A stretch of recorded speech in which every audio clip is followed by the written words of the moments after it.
ભારે ગરમી છે અને આ વચ્ચે હાલ હવામાન નિષ્ણાંત રમણલાલ પટેલ વરસાદ બરાબર બન્યો નથી એટલે અરબ સાગર અને બંગાળના ઉપસાગરમાં બધા ભીન લો પ્રેશરથી વરસાદ આવવાની શક્યતા રહે છે। અત્યારે હાલ તો એકંદરે ચોમાસું સારું હોવાની શક્યતા રહે છે। હવે પછી અખાત્રીજનો ફરોલિયાનો પવન જોવામાં આવશે અને અખાત્રીજે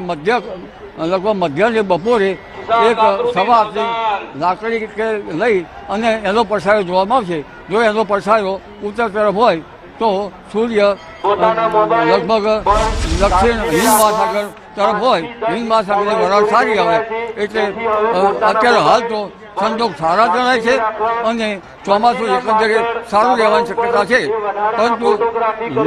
ચોમાસું અલગ પ્રકારનું અનોખું આવવાની શક્યતા છે ભિન્ન પ્રકારના લો પ્રેશરથી। જી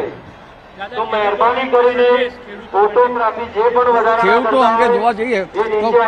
પશ્ચિમનો અને ક્યાંક ઉત્તરનો પવન છે। શરૂઆતમાં પવન થોડો ઘૂમરી જતો હતો, પણ આ પવન જે છે તેના કારણે વારી ના સુકાય એવું ગણાય છે। એટલે ખેડૂતો માટે વરસાદ બરાબર બન્યો નથી, છતાં આ પવનની ગતિવિધિ ભિન્ન પ્રકારના જો લો પ્રેશર બને અને અપર લેવલનું કન્ડેન્સ બરાબર થાય, કારણ કે હંમેશા લો પ્રેશરો અને બધી ગતિવિધિ અપર લેવલથી ગણાતીઓ છે, જેટ ધારણ બધી, એટલે અપર લેવલ ઉપર સાનુકૂળતા જણા છે અને વરસાદ શરૂઆતમાં આ જોતા સારો ગણાય છે, પરંતુ હવે